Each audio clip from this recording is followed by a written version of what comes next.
notre cher Togo.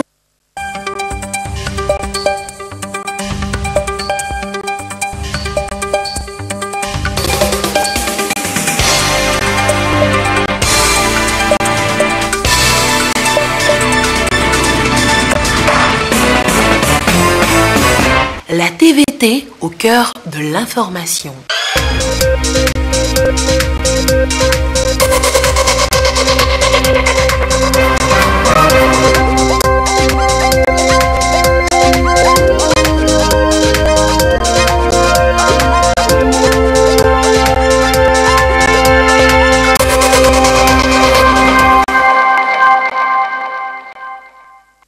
Merci de votre attention. L'actualité ce soir, ouverture ce mardi de la première session ordinaire de l'année à l'Assemblée nationale. Tous sont là pour cet dernier virage de fin de mandat de la 5e législature en attente pour étude de plusieurs projets de loi. Le Hajj 2018, c'est parti pour les inscriptions depuis ce mardi. Annonce faite par la commission du Hajj cet après-midi. Tout sur les conditions à réunir par les pèlerins. Vous avez un mois pour l'inscription. Toutes les précisions à suivre tout à l'heure dans cette édition. Elle fait les gros titres, présente partout, à tout âge, coiffure, afro, chapeau, casquette ou foulard avec le même geste, le poing levé, symbole de la lutte contre l'oppression. Les hommages saluent unanimement le courage et l'engagement de Winnie Mandela décédé hier à 81 ans. Enfin, sur les airs de la Pâque, concert hier du groupe Maupé-Noussin au Palais des Congrès de Lomé. Louange, chant, adoration, ils étaient nombreux à célébrer la résurrection du Christ. Nous serons au concert ce soir au Palais des Congrès. Voilà, madame, monsieur, le sommaire. Bienvenue aux 20h. Bonsoir à tous. L'air serein, posture studieuse. Ils ont tous retrouvé chacun sa place ce matin à la plénière. La première session ordinaire de l'année 2018 c'est donc ouverte ce mardi à l'Assemblée nationale. Dernier virage de fin de mandat de la 5e législature. Les députés auront examiné plusieurs tests, le code foncier, le code général des impôts et des procédures fiscales, par exemple. La cérémonie d'ouverture, le récit de Pierre Soussouko. Ils entament leur dernière session conformément à la loi fondamentale. Les députés de l'Assemblée nationale avancent progressivement vers la fin de leur mandature. À l'ouverture de cette session, Dama Dramani a exprimé ses sentiments de satisfaction à l'ensemble du gouvernement pour l'esprit de complémentarité qui a caractérisé la collaboration entre le législatif et l'exécutif. Ceci dans la gouvernance de leurs domaines de compétences respectives.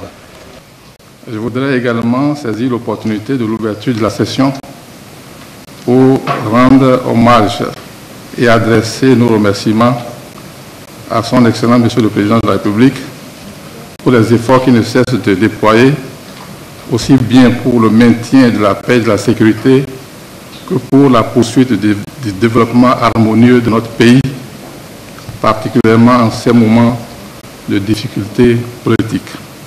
En tout état de cause, notre mandat de 5 ans, commencé le 20 août 2013, couvre la session ouverte ce jour pour un calendrier de travail législatif de 3 mois pleins.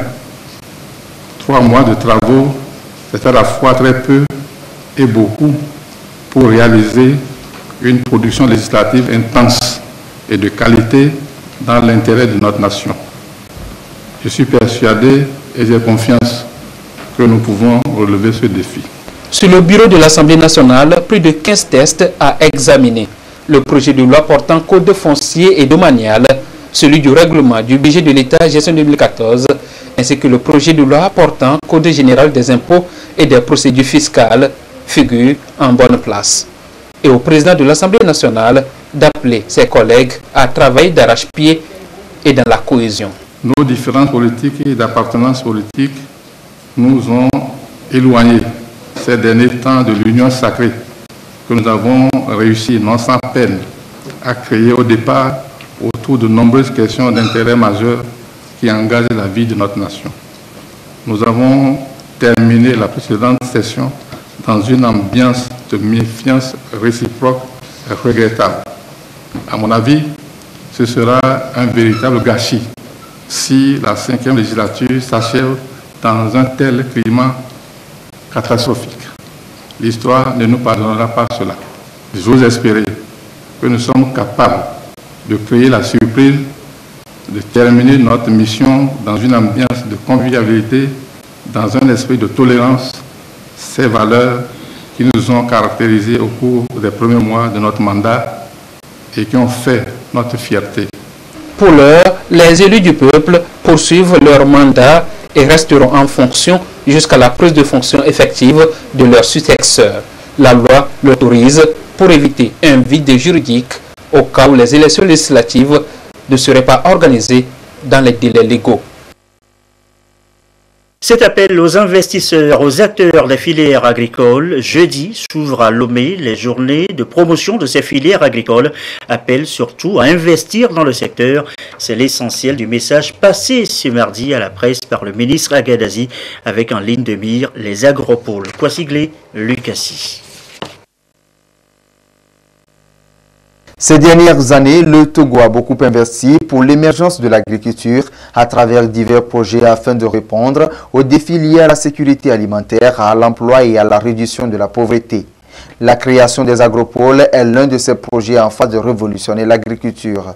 L'agropole de la Kara est l'une retenue parmi les 3 choisis pour la phase pilote. Cette agropole connaît aujourd'hui des avancées considérables et pour les perpétuer, des investissements se révèlent nécessaires. C'est en ce sens que des journées de promotion de l'investissement dans l'agropole de la Kara sont organisées du 5 au 6 avril prochain.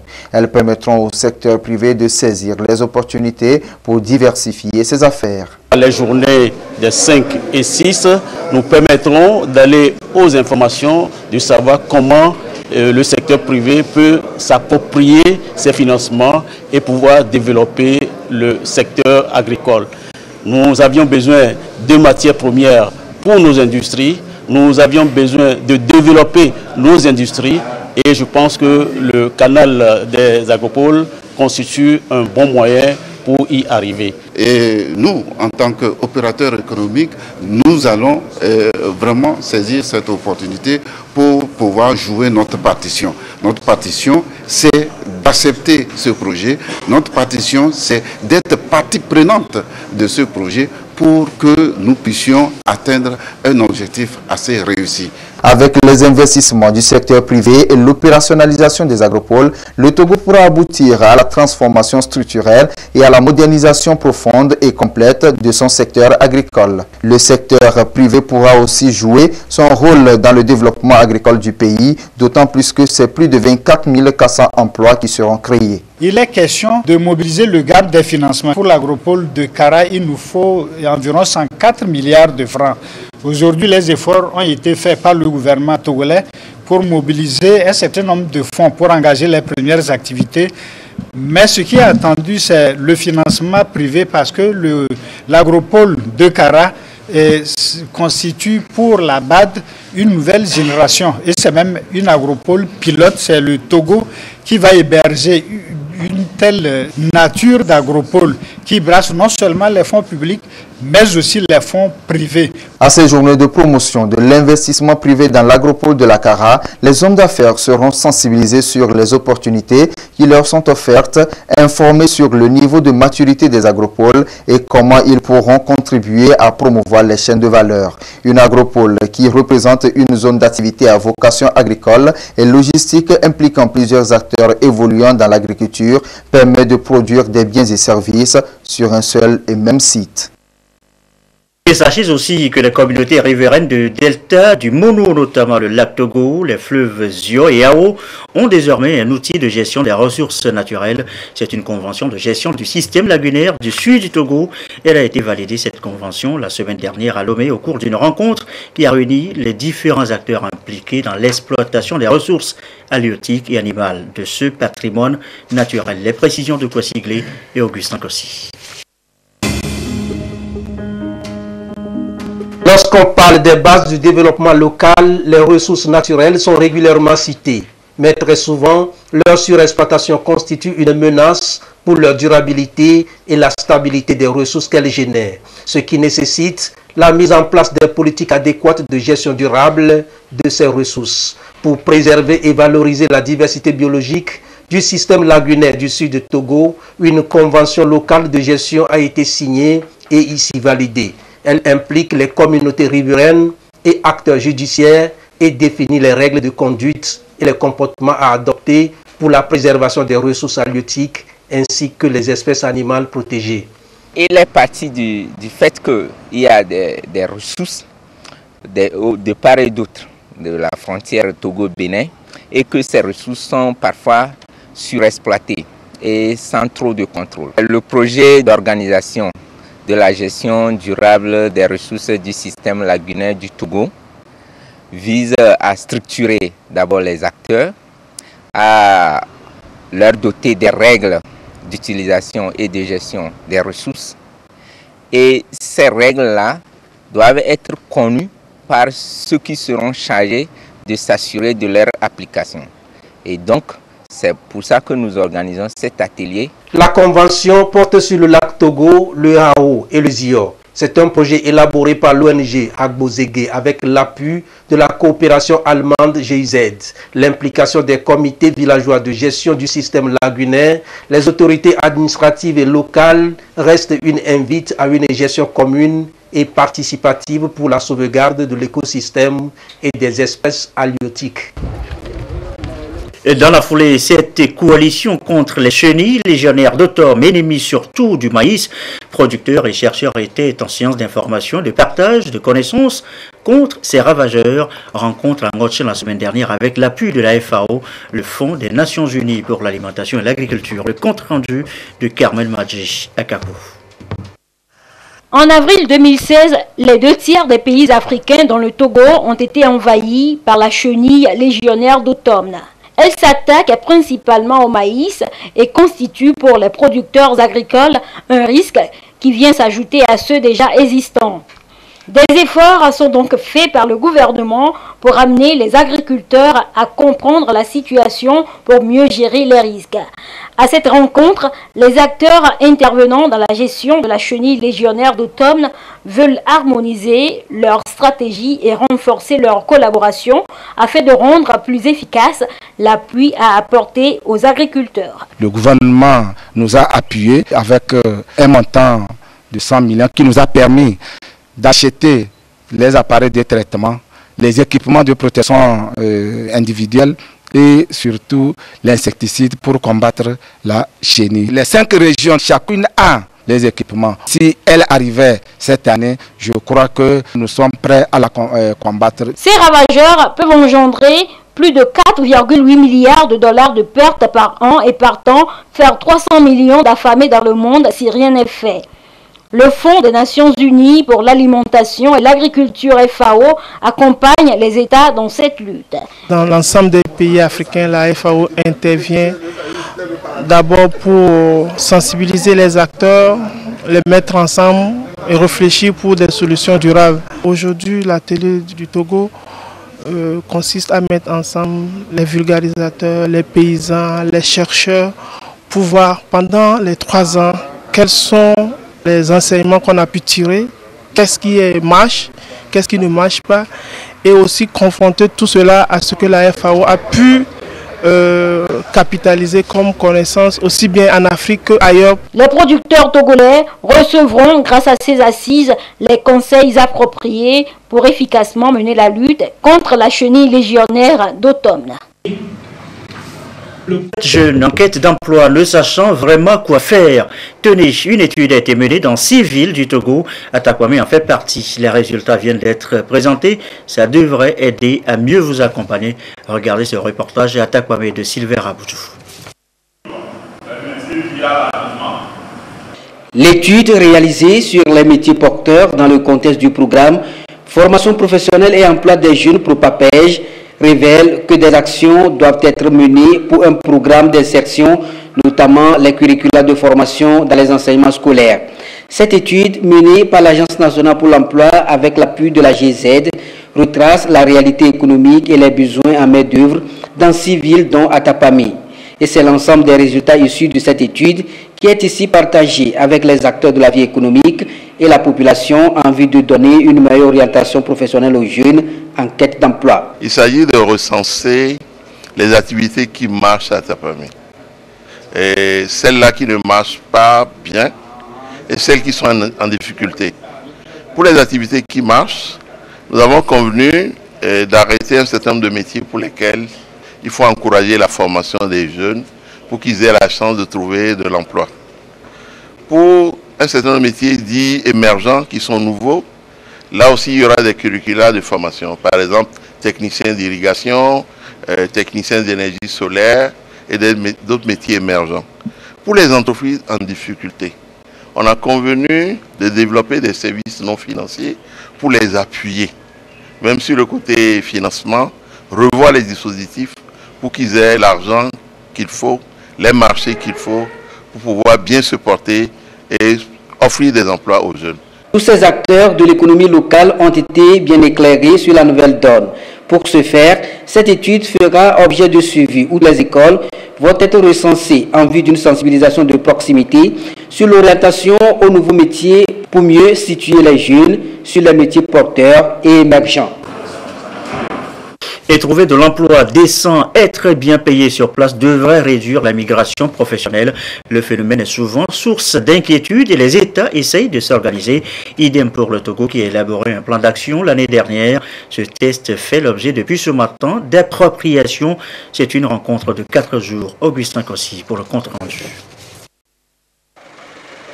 La migration, qu'elle soit internationale ou continentale, temporaire ou définitive, a toujours été source de développement économique et de préoccupation pour les États.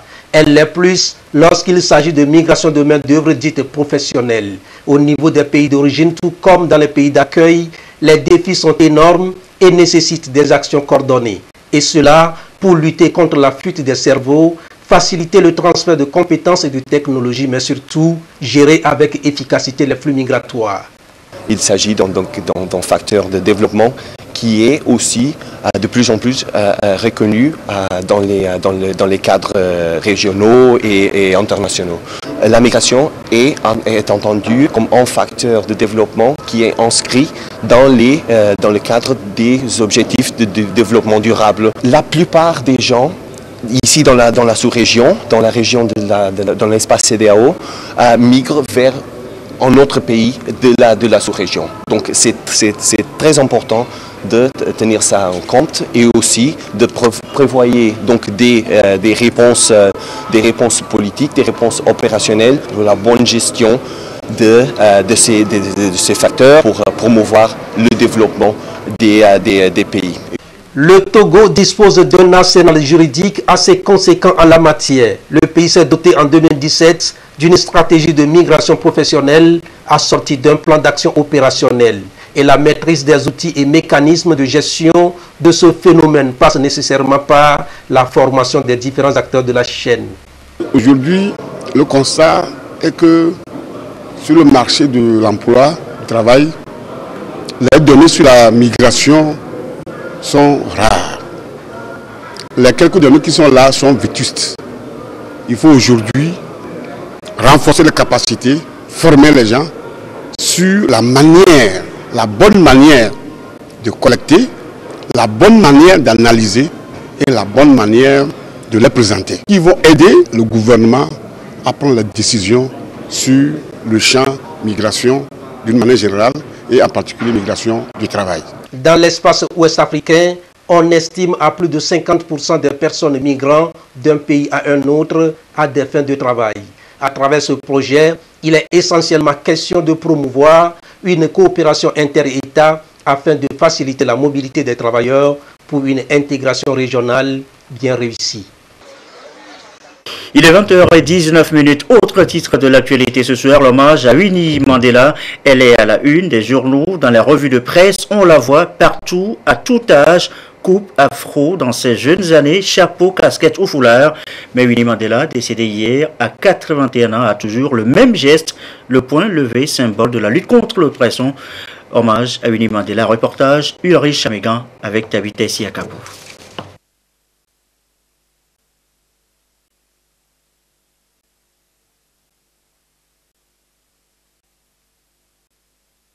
Les réactions ne se sont pas faites attendre. Elles affluent de partout. Les kiosques à journaux la mettent à leur une. Johannesburg rend hommage à Winnie Madikizela Mandela, l'ex-épouse de Nelson Mandela. Le président sud-africain Cyril Ramaphosa salue la mémoire d'une femme à la voix de défi et de la résistance. The death of Winnie Madikizela Mandela is a great loss in that she has been. La mort de Winnie Madikizela Mandela est une grande perte dans le sens où elle a été une des femmes les plus fortes dans notre lutte, qui a souffert immensément sous le régime de l'apartheid, qui a été emprisonnée, qui a été bannie, qui a été vraiment maltraitée, séparée non seulement de son mari, mais aussi de ses enfants et de son peuple. Elle n'était pas seulement une inspiration, mais elle a aussi touché les vies de millions de Sud-Africains pendant les jours sombres de l'apartheid, quand l'ANC était interdit. Quand notre peuple vivait sous la botte de l'apartheid, elle est restée une voix unique pour le mouvement démocratique. She remained the sole voice of the democratic movement. Le principal parti du pouvoir, l'ANC, le Parlement sud-africain, l'opposition sud-africaine et l'ancien prix Nobel de la paix Desmond Tutu ont rendu tour à tour un hommage à cette figure de la lutte ségrégationniste. L'ONU, de son côté, a présenté ses condoléances à la nation sud-africaine par la voix de son porte-parole qui parle de la disparition d'une héroïne. The Secretary General is saddened by the passing of Miss Winnie Madikizela. Le secrétaire général est attristé par la disparition de Madame Winnie Madikizela Mandela, une figure majeure en première ligne du combat contre l'apartheid en Afrique du Sud. Elle était une voix forte et courageuse dans la lutte pour l'égalité des droits et l'on se souviendra d'elle comme d'un symbole de résistance. Le secrétaire général souhaite transmettre ses condoléances les plus sincères aux Sud-Africains ainsi qu'à sa famille. Winnie Mandela, ex-épouse du président défunt Nelson Mandela et héroïne de la lutte contre l'apartheid, est décédée à l'âge de 81 ans des suites d'une longue maladie à l'hôpital Milk Park de Johannesburg.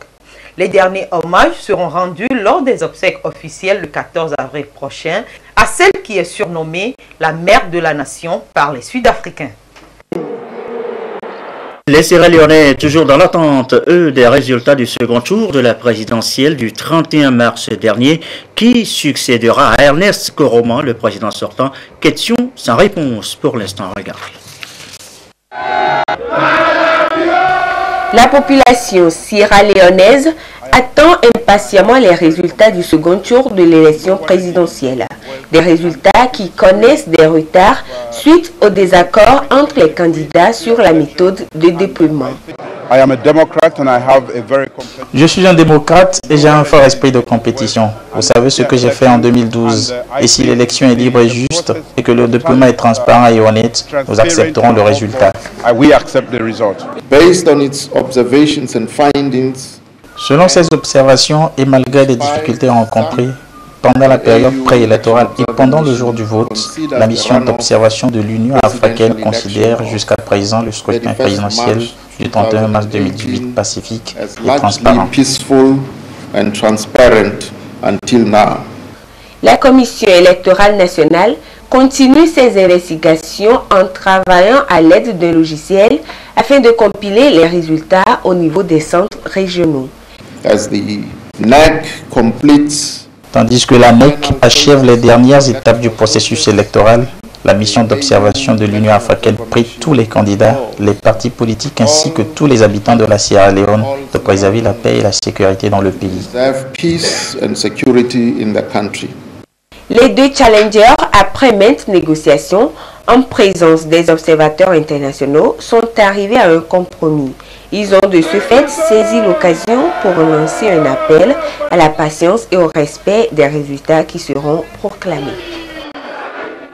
Retour, c'est nous au Togo avec les chauffeurs de Togo Télécom en recyclage. La maîtrise du code de la route, la conduite économique, les nouvelles techniques sont entre autres les modules de la séance. Elle est prévue pour 10 jours. Serge Tastom, Ferdinand Chassoua.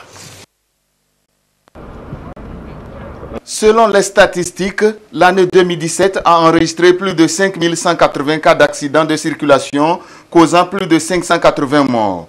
Des chiffres qui interpellent. Les conducteurs de véhicules de la société Togo Télécom sont ici à l'école des nouvelles techniques du code de la route. Une exigence voulue par la société en vue de renforcer leurs capacités et accroître ainsi leur rendement. Tu peux être bon conducteur, mais celui en face peut mal conduire et venir causer un accident. Donc il était important que ce corps de métier important soit mis à jour. Togo Télécom dispose de sites répandus sur toute l'étendue du territoire. Pour permettre à Togo Télécom de remplir efficacement sa mission, il faut qu'on arrive à former efficacement les chauffeurs. Plusieurs thématiques sont au menu de ce recyclage, notamment le respect du code de la route, la conduite économique et la maintenance des véhicules. Il est vrai, dans les auto-écoles, on apprend le code de la route.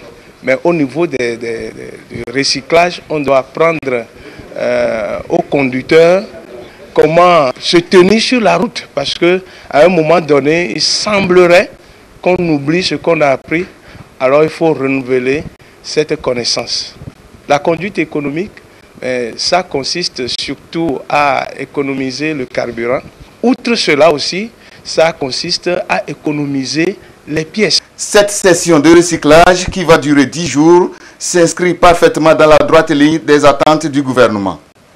Avant les conducteurs de Togo Télécom, ceux de la compagnie énergie électrique du Togo, CET, ont bénéficié de cette formation rendue possible grâce au soutien financier du Fonds national d'apprentissage, de formation et de perfectionnement professionnel FNAF-PP.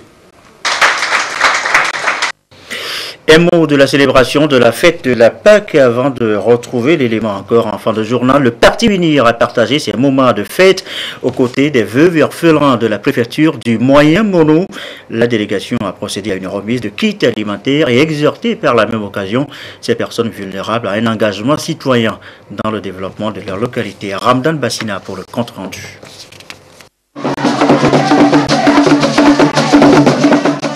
Après le décès du conjoint, la veuve est souvent confrontée à des pesanteurs socio-culturelles. Elles contraignent la veuve à des pratiques dégradantes et la prise en charge des orphelins est laissée à elle seule. Au Parti Unir, Union pour la République, on dit stop à ces pratiques ici dans la préfecture du Moyen-Mono. Les populations sont sensibilisées sur les nouveaux textes en vigueur. Moment aussi de mettre à leur disposition des kits alimentaires. C'est agi d'aller vers ces veuves-là pour pouvoir leur venir en aide. Et au nom de la discipline instaurée au sein de notre parti Unir, nous en avons fait cas. Et le président fondateur du parti, chef de l'État, son Excellence M. Foresos Zimna Nyansingbe, qui reste toujours à l'écoute de ces populations, ne nous a pas laissé aller voir ces veuves les mains vides. Il nous a fait mettre à disposition des kits alimentaires pour que ces veuves puissent aussi célébrer les fêtes de la Pâque avec les orphelins qu'elles gèrent dorénavant seules. Il a été question au cours de ces retrouvailles de rappeler la nécessité pour ces veuves et orphelins de participer pleinement au développement local. Cette action est inscrite dans le projet social du fondateur du Parti Unir, le président Foria Singbe. Ce parti s'engage ainsi à accompagner ces couches vulnérables afin qu'elles puissent créer des activités génératrices de revenus utiles à leur autonomisation.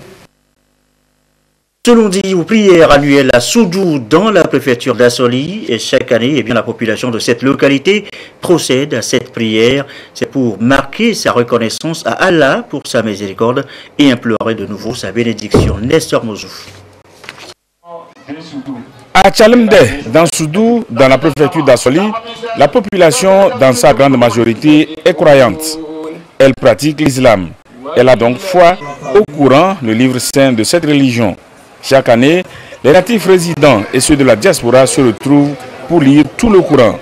Par la même occasion, ils rendent grâce à Allah et lui demandent de leur accorder la paix. Chaque année, on se retrouve pour implorer la paix et la bénédiction d'Allah sur le village de Tchalemde, le canton de Soudou, la préfecture d'Assoli et en général tout le Togo. Actuellement, nous tous nous avons la situation qui prévaut dans le pays. On s'est dit que notre thème sera basé sur la paix. La prière comme facteur de paix et de vivre ensemble.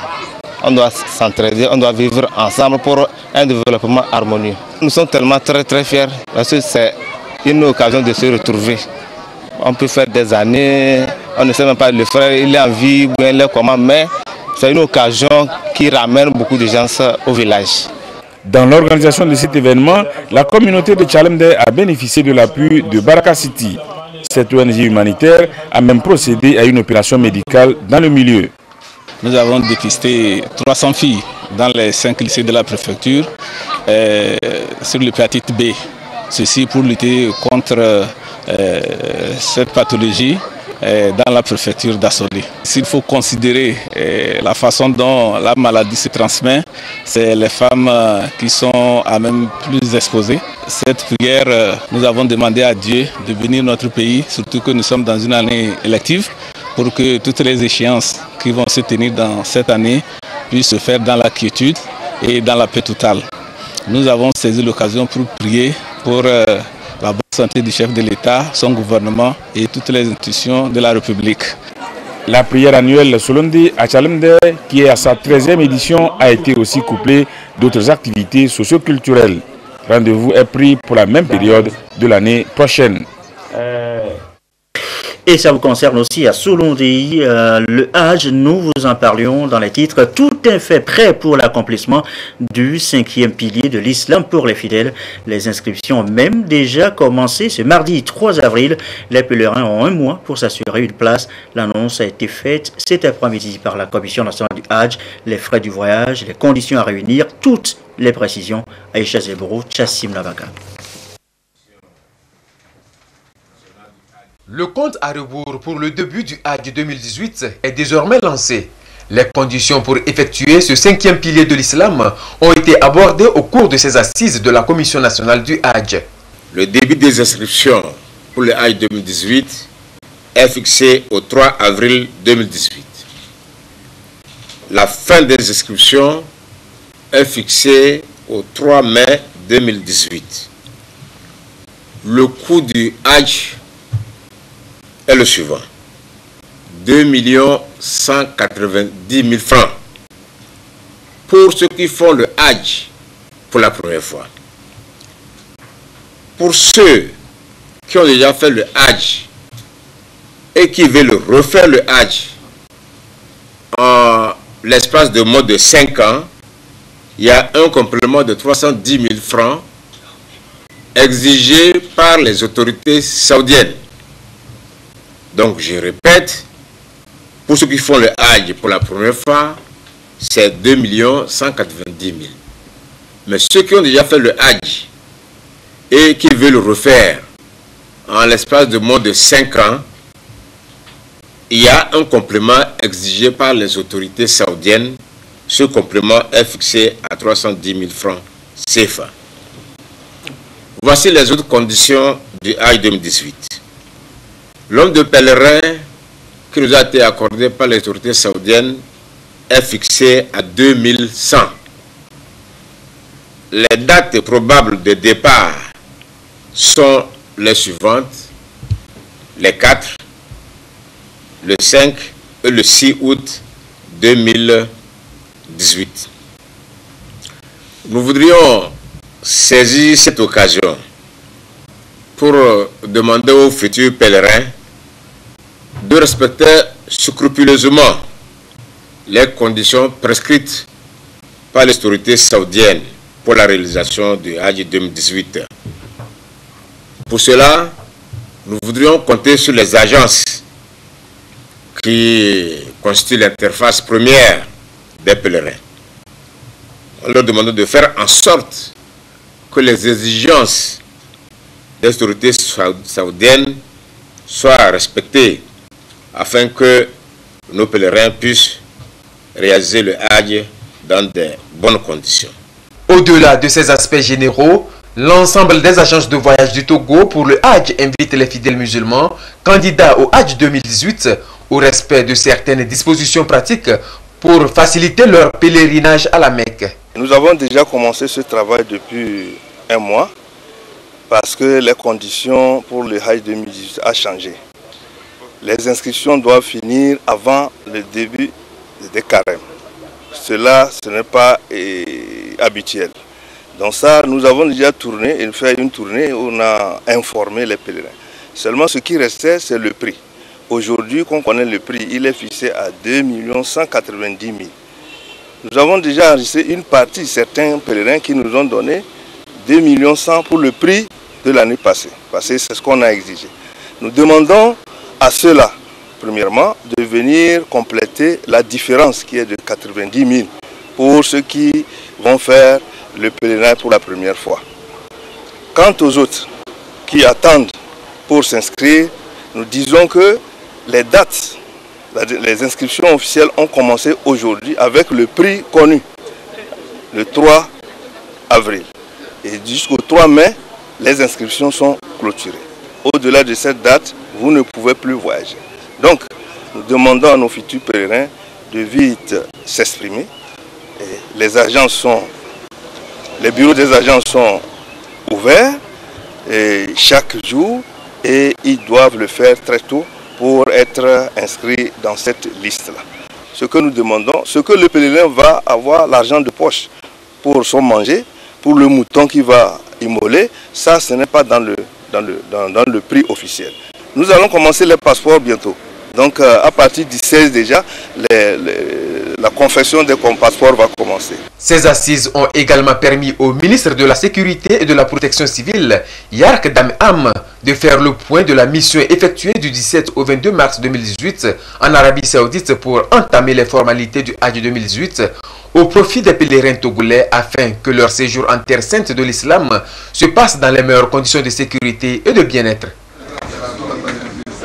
Et on va refermer cette édition avec le groupe artistique Maoufé Noussin dans la fièvre de la Pâque. Concert hier lundi de Pâques au Palais des Congrès de Lomé pour célébrer et louer le nom de l'Éternel. Chants, danse, adoration et louanges ont célébré la résurrection du Christ. Le récit, Hilary Chamégan et Kouissala.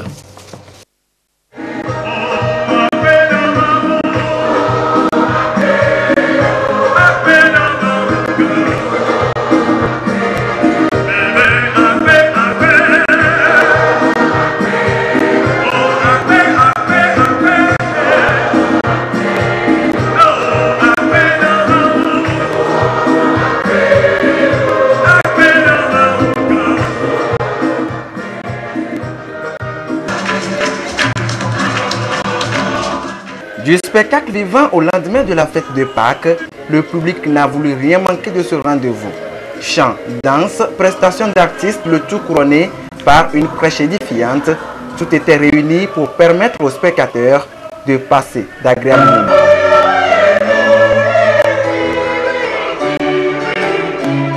Open Scene, vous savez, c'est pas une petite chorale et donc la prestation était très intéressante. Le concert était très bon. D'abord, ils ont commencé par les classiques. Après les classiques, c'est là qu'ils ont fait une grande ambiance dans la salle qui nous a permis de danser, de s'éclater. Et c'était vraiment très spécial. L'année prochaine, je suis toujours là. Jésus-Christ ressuscité des morts est un symbole de salut de l'humanité. Chaque année, le groupe artistique Maoufé Noussin organise ce spectacle pour commémorer l'événement. Tout ce que nous chantons sont exclusivement des chansons que nous avons composées nous-mêmes. Par ces chansons, nous promouvons le chant choral et donnons l'opportunité à tout Togolais, ceux qui savent chanter, ceux qui savent composer, de bien vouloir le faire à travers nous. Alors c'est pour célébrer Jésus ressuscité que nous faisons cette manifestation à chaque Pâques ou bien à chaque lundi de Pâques. Et qu'il est inutile de se presser dans la vie.